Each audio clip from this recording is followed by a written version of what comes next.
Hello students, EPFO की जो परीक्षा आयोजित हुई 2 जुलाई को, उसके फर्स्ट मीटिंग के कुछ हम प्रश्नों के उत्तर दे रहे हैं। देखिए, मिल मैच कर लीजिएगा अपने आंसर।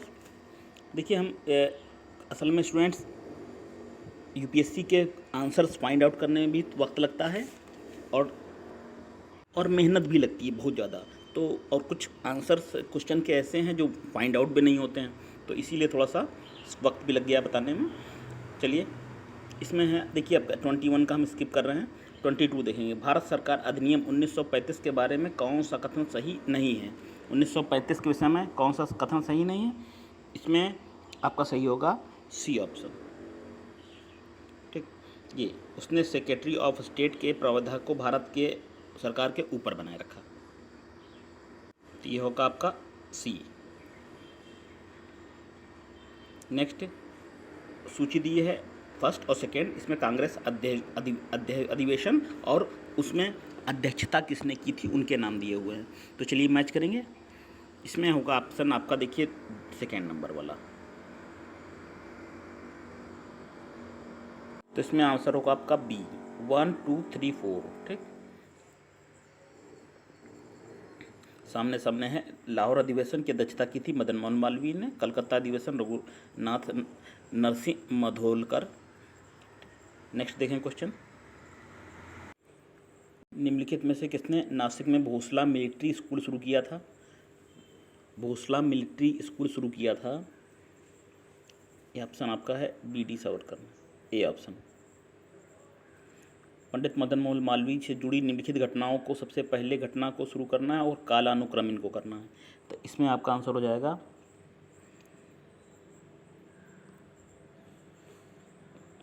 4 3 2 1, ये सी ऑप्शन हो जाएगा आपका सही। किसी कर्मचारी के मजदूरी संदाय अधिनियम 1936 के उपबंधों के अधीन आने के लिए उनकी अधिकतम मासिक मजदूरी कितनी होनी चाहिए? तो अधिकतम मासिक मजदूरी होनी चाहिए, देखिए बी ऑप्शन, इससे 100% राइट है, 18,000 रुपये होना चाहिए।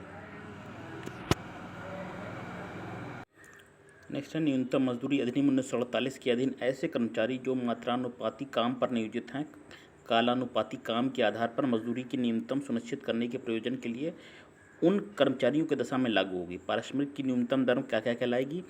पारिश्रमिक की न्यूनतम दर ये कहलाएगी ए ऑप्शन, न्यूनतम मात्रानुपाती दर, क्या ए ऑप्शन होगा। नेक्स्ट है, सूची फर्स्ट है सेकेंड है, मिलान करना है। इसमें आपका आंसर हो जाएगा ऑप्शन नंबर डी 1 3 2 4। आपकी सुविधा के लिए हमने मिला भी दिया है, मैच कर दिया है 1 3 2 और 4। वसूली अधिकारी औद्योगिक नियोजक स्थायी आदेश अधिनियम 1946। अगला है, किसी वयस्क कामगार को जिसने 1 फरवरी 2022 को किसी फैक्ट्री में कार्यभार ग्रहण किया है और वर्ष के दौरान 220 दिन कार्य किया है, स्थायी आदेश के अनुसार वर्ष 25 दिन के लिए कामबंदी कराएगी, वह कैलेंडर वर्ष 2023 के दौरान कितने दिन की मजदूरी सही छुट्टियों का हकदार होगा? तो वो होगा आपका, देखिए बी ऑप्शन। नेक्स्ट है, औद्योगिक नियोजन स्थायी आदेश अधिनियम 1946 के उपबंधों के अनुसार नियोक्ता की और ट्रेड यूनियनों की अपील प्राधिकारी के आदेश की प्रतियां भेजी गई तिथि से कितने दिनों की आदेश के बाद स्थायी आदेश प्रचालन में होंगी? तो यह आपका डी ऑप्शन क्या है, 30 दिन, 30 डेज।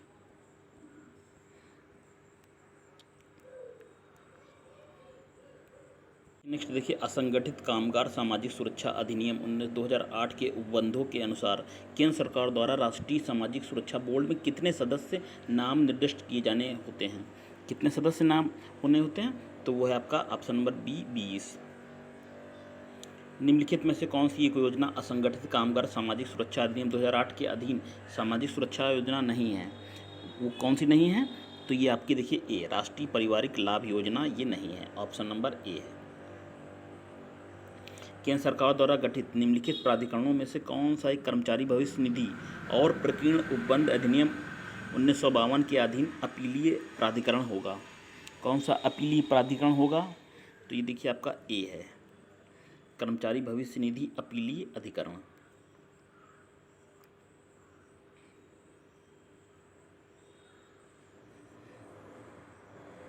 नेक्स्ट है आपका प्रसूति प्रसुविधा अधिनियम 1961 के उपबंधों के अनुसार कोई महिला अपने कर्मचारी तीसरे बच्चे को जन्म देने के लिए प्रसूति प्रसुविधा के रूप में किस अधिकतम अवधि तक मजदूरी सहित छुट्टियों की हकदार होगी?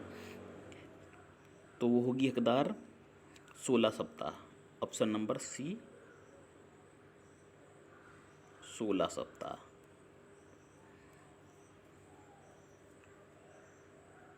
नेक्स्ट है कर्मचारी भविष्य निधि और प्रकीर्ण उपबंध अधिनियम 1952 के अधीन निम्नलिखित में कौन सा कथन सही नहीं है? कौन सा सही नहीं है? तो इसमें देखिए ये सी है, इस अधिनियम के उपबंध शक्ति की सहायता से बिना काम करने वाले 50 या उससे अधिक व्यक्ति नियोजित करने वाली सरकारी सोसाइटियों पर लागू नहीं होंगे। तो सी नंबर सही है, नहीं है। नेक्स्ट देखिए, किसी मरुभूमि में एक्स और वाई दो बिंदु हैं जो परस्पर 100 किलोमीटर दूर हैं। बिंदु एक्स पर दो खंभे, एक काला एक सफ़ेद खड़े किए गए। एक्स और वाई को जोड़ने वाली रेखा पर एक सफ़ेद खंभा प्रत्येक 100 मीटर 80 मीटर पर एक काला खंभा प्रत्येक 350 मीटर पर खड़े किए गए हैं। एक्स और वाई से जाते समय कितनी बार काले और सफ़ेद खंभे एक साथ खड़े दिखेंगे? तो ये दिखेंगे कितनी बार? बी ऑप्शन 15 बार। नेक्स्ट देखिए, P Q R S T और 6 मित्र हैं, निम्नलिखित में से कौन एस और टी की लंबाई की तुलना करने पर पर्याप्त है? पी क्यू आर एस का क्वेश्चन है, उत्तर होगा आपका डी।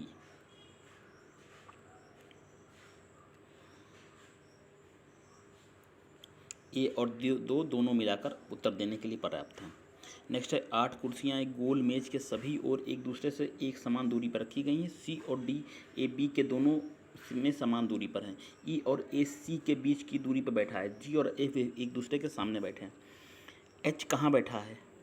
एच बैठा है ए डी के बगल में।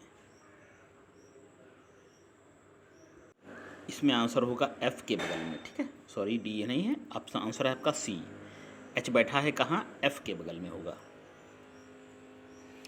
इसमें देखिए ए बी सी, ये तो इजी प्रश्न आया था। 10, 15 और 6 दिनों में काम ए बी सी मिल के अलग अलग करते हैं। मिल के कब करेंगे? बहुत इस पेपर का सबसे इजी प्रश्न था बी, 3 दिनों में।